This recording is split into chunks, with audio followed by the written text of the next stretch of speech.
You know, one of the most misunderstood dynamics in dating is what happens when you finally stop giving.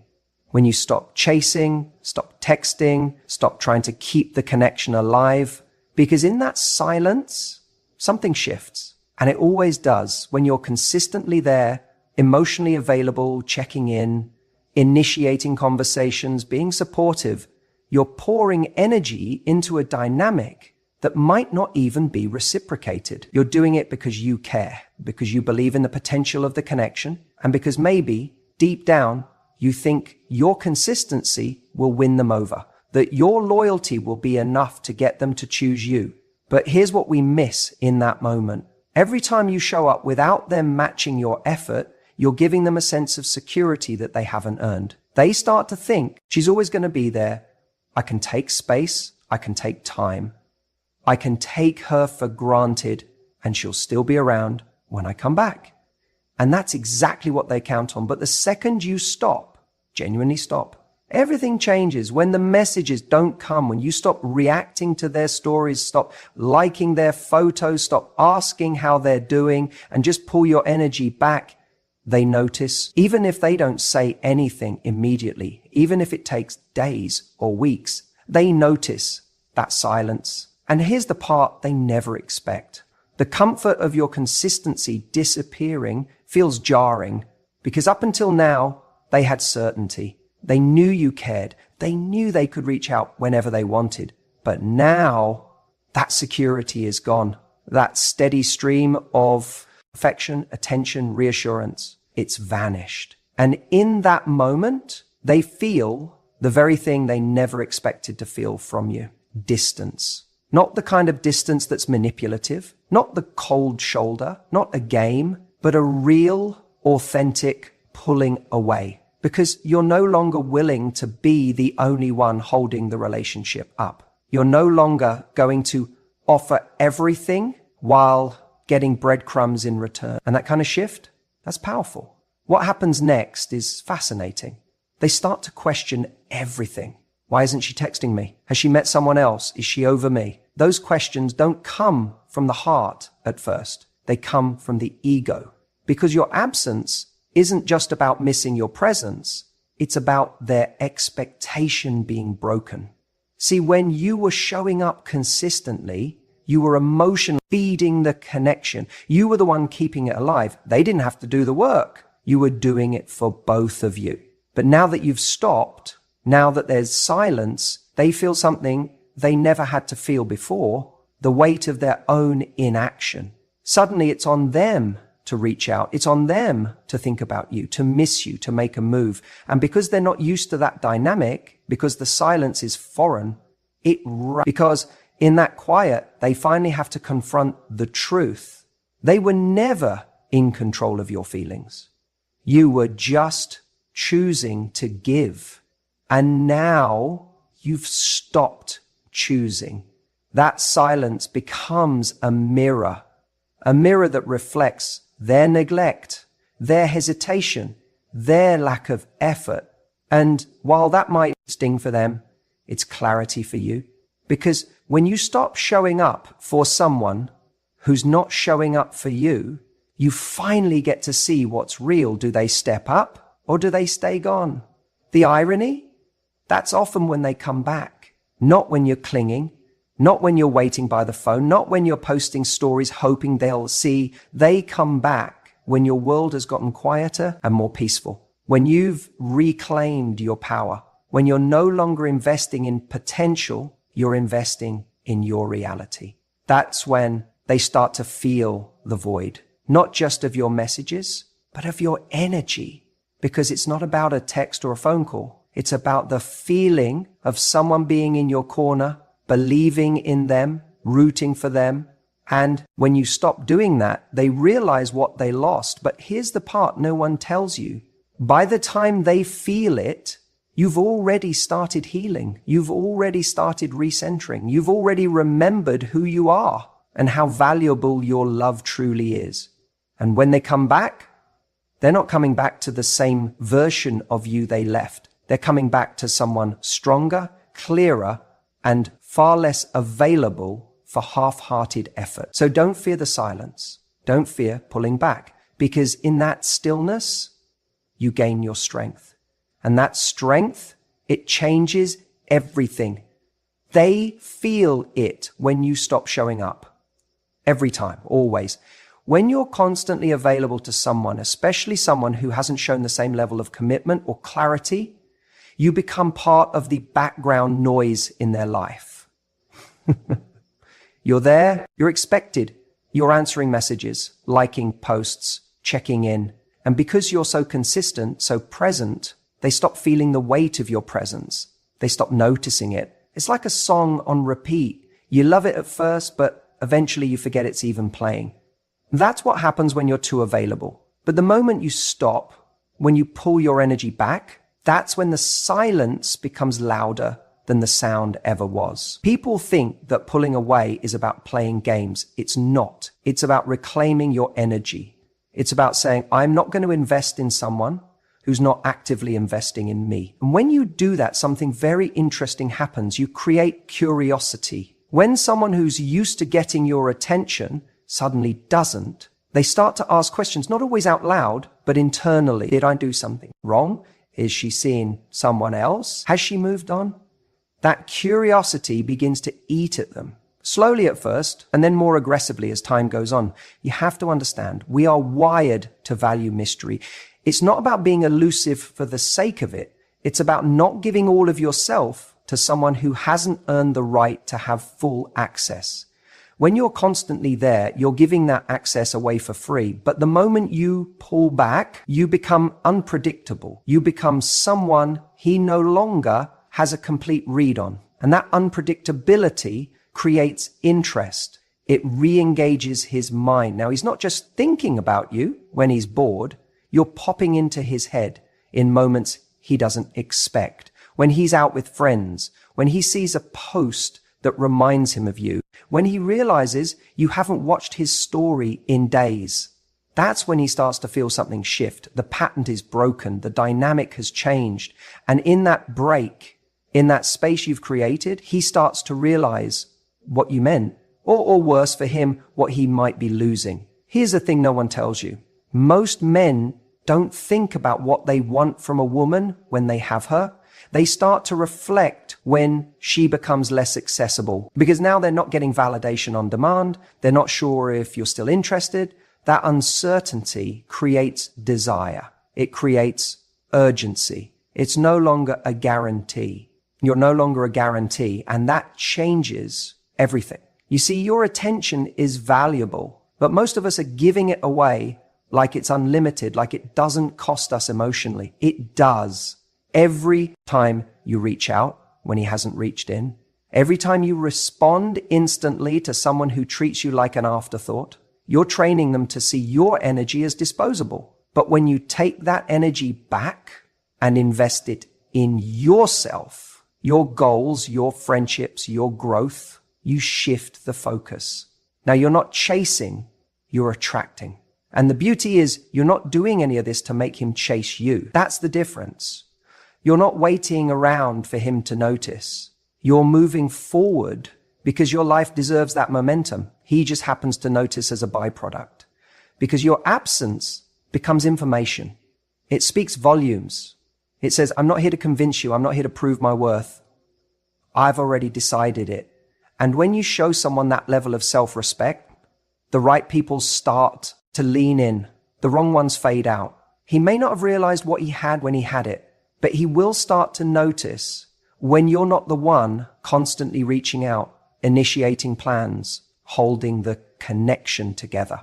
He'll notice when he opens his phone and there's no message from you. He'll notice when the person who always made him feel important suddenly isn't offering that emotional safety net. He'll notice when you stop filling in the blanks of his inconsistent behavior. And in that noticing, he starts to panic. Just a little at first, then a bit more.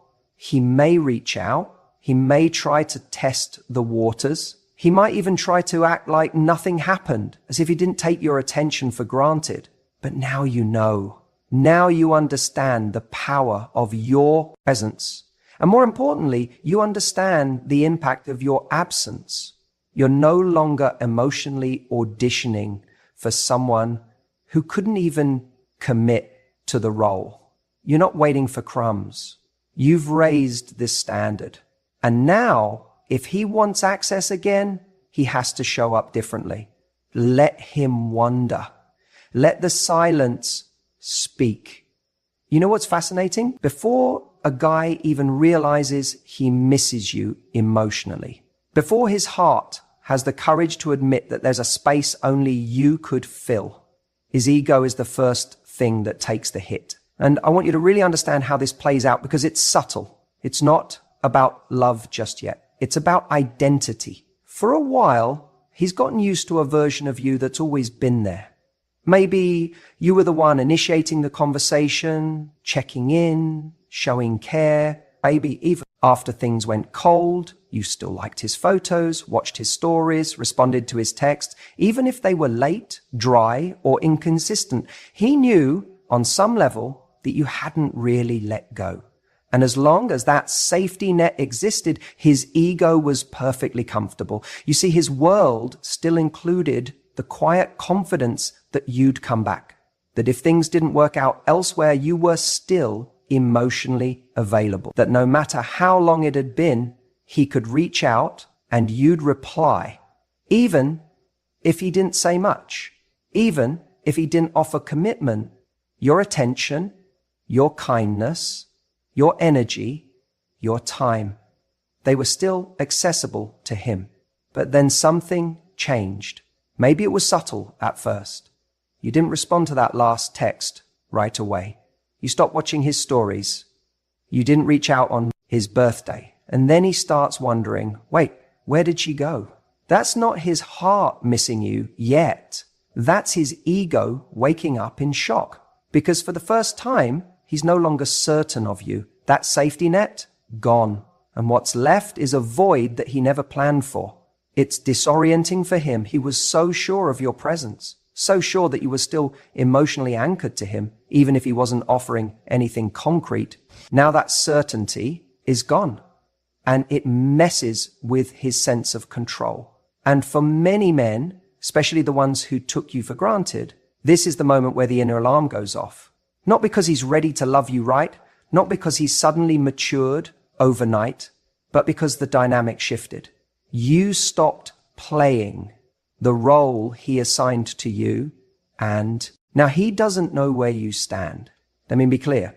This isn't when he starts thinking deeply about how much you meant to him. That might come later. Right now, this is about disruption. His image of you, the one he kept safely tucked away while he explored other options, no longer fits the reality. And that's where the discomfort kicks in. Now he's tempted to reach out, not necessarily with depth, not necessarily with honesty. Sometimes it's just a quick, hey, how have you been? Or, I saw this and thought of you. It's light, harmless looking, but it's a temperature check. He's trying to see if you're still there, if he still has the access he once did. If your heart is still in his hands, even a little, and this is the part where so many women get drawn back in. Because that little message, it feels like a breadcrumb of hope. You start wondering, has he changed? Is this the moment he finally realizes? But often it's not.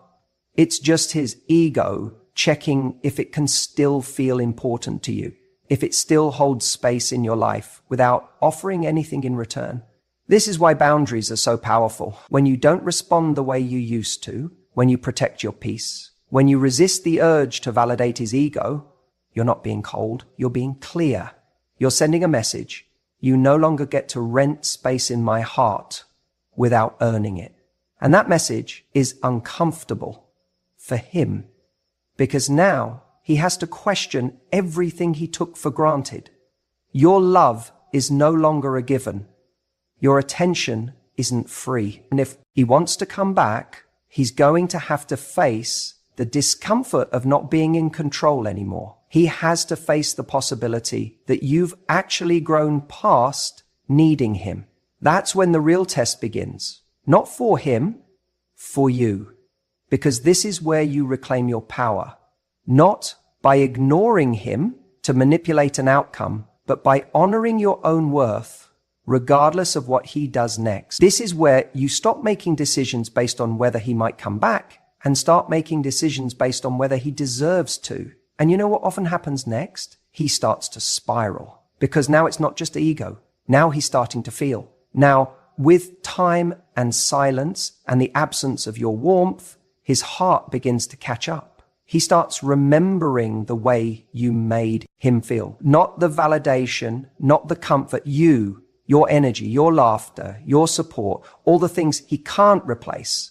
But by the time that happens, you're no longer waiting for it, because you've already risen above the version of yourself that needed his attention to feel whole. You've built a version of you that's grounded, self-respecting, and emotionally free. And that is when he realizes he didn't just lose someone who cared, he lost someone who won't care the same way ever again. Before he comes back to you, before he even sends that, hey, been thinking about your text, something always happens. And it's almost predictable. He starts rewriting the story. At first, it's not obvious to him. He goes about his days, scrolling through socials, talking to new people, filling his time. But over time, there's this quiet space in the background that starts to grow louder. He starts remembering, but not just any memories. He starts selectively recalling the highlights, the good moments, the little inside jokes that only the two of you shared. That Sunday you stayed in bed until noon just talking. That random Wednesday when you showed up with his favorite coffee for no reason. That look you gave him when he was talking and you made him feel like the most understood man in the world. Those moments are suddenly front and center. And this is the part that no one tells you. He's not remembering the fights, the tension, the things that drove the wedge. No, he's not even seeing those right now. Because the version of you that's living in his head is the one that used to be there, loving, open, emotionally available. And now that you've pulled away, that image becomes romanticized. Not necessarily real, but powerful. That's how nostalgia works. We don't look back at things exactly how they were. We look back through the lens of how we want them to be. So now, in his head, you're the one who got away. The softness, the laughter, the energy you brought, he begins to elevate it. The more time that passes, the more idealized you become. And here's the thing. He may not even realize doing it. This process, it's subconscious at first. He just starts missing you without knowing why. The story in his head starts to shift from we didn't work out to maybe I gave up too soon. And now, instead of replaying the reasons he let go, he's starting to remember the reasons he held on as long as he did.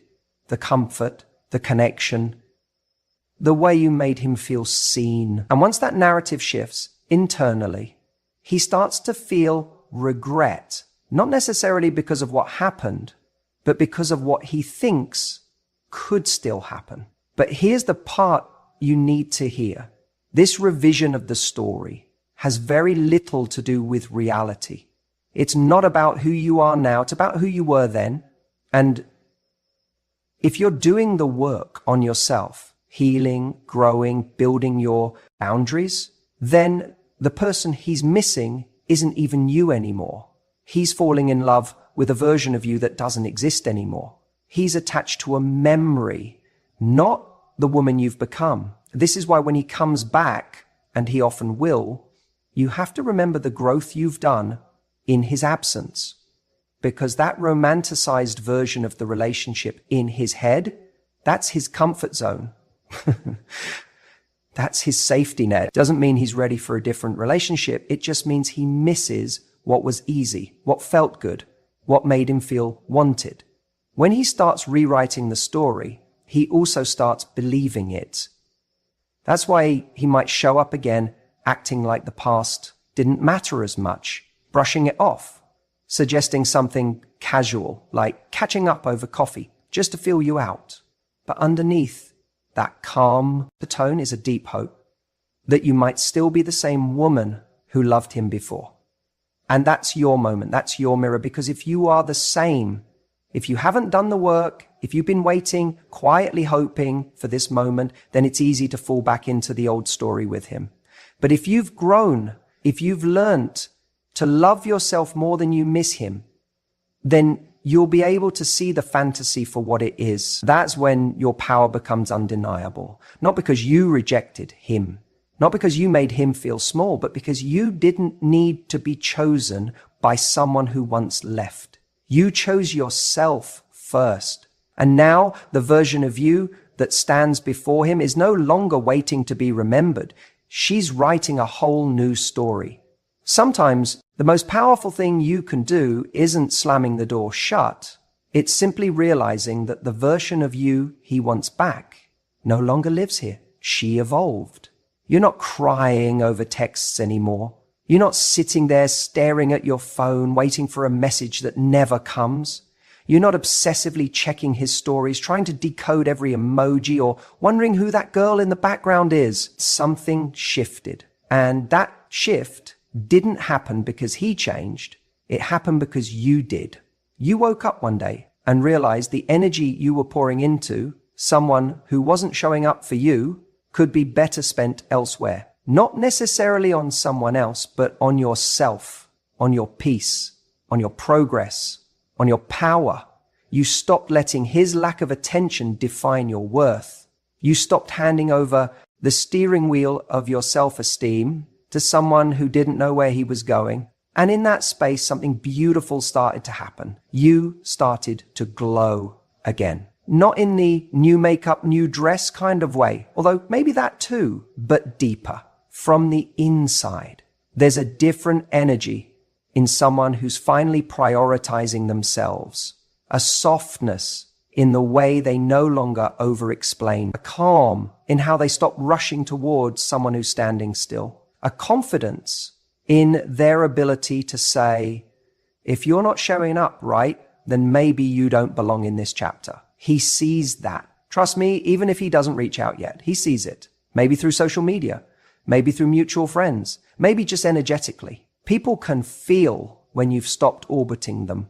And now he's confused because the version of you he remembers was always available, always the first to respond, always ready to give a second chance, always hoping he'd be better this time. That version of you was predictable, safe, and if we're honest, he probably took her for granted. Because people do that with things they assume will always be there. But this version of you, the one who's glowing up quietly, the one who's not reacting, not chasing, not even checking in, that version makes him uncomfortable in all the right ways. Because now he has to wonder, has she moved on?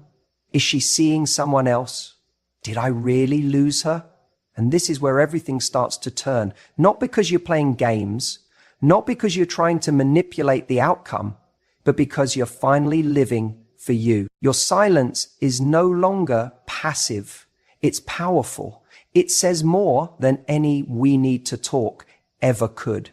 It tells him, you don't have access to me anymore. Not at the same level, not with the same behavior. What's happening here is that you're no longer emotionally available to the version of him that disappointed you. You're not angry. You're not bitter. You're just done showing up for someone who couldn't recognize your value the first time around. That glow up isn't about looking better.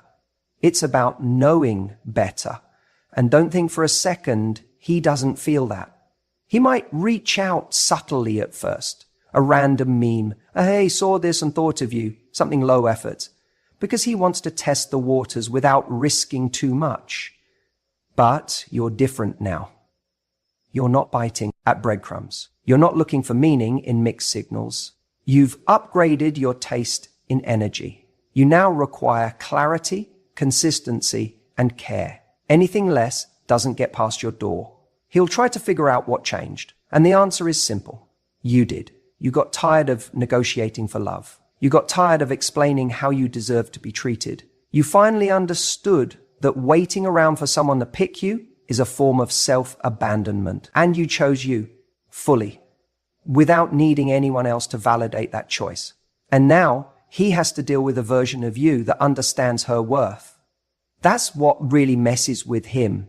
Not that you've moved on physically, but that you've evolved emotionally. That you're not waiting for closure. That you're not looking for an apology to heal. That you've become the kind of woman who knows her peace is too precious to be placed in someone else's hands. And that's when he starts to feel the weight of his absence. Because now the space you left behind feels heavy. Now the attention he used to take for granted is nowhere to be found. And now, for the first time, he has to earn his way back into a place he used to walk into freely. But by the time he gets that clarity, it's often too late. Because when you've genuinely grown, it's not about proving a point or getting someone back. It's about protecting the person you've become. And that woman doesn't go backward. She doesn't shrink to be understood. She doesn't dim to be liked. She doesn't chase anyone who had the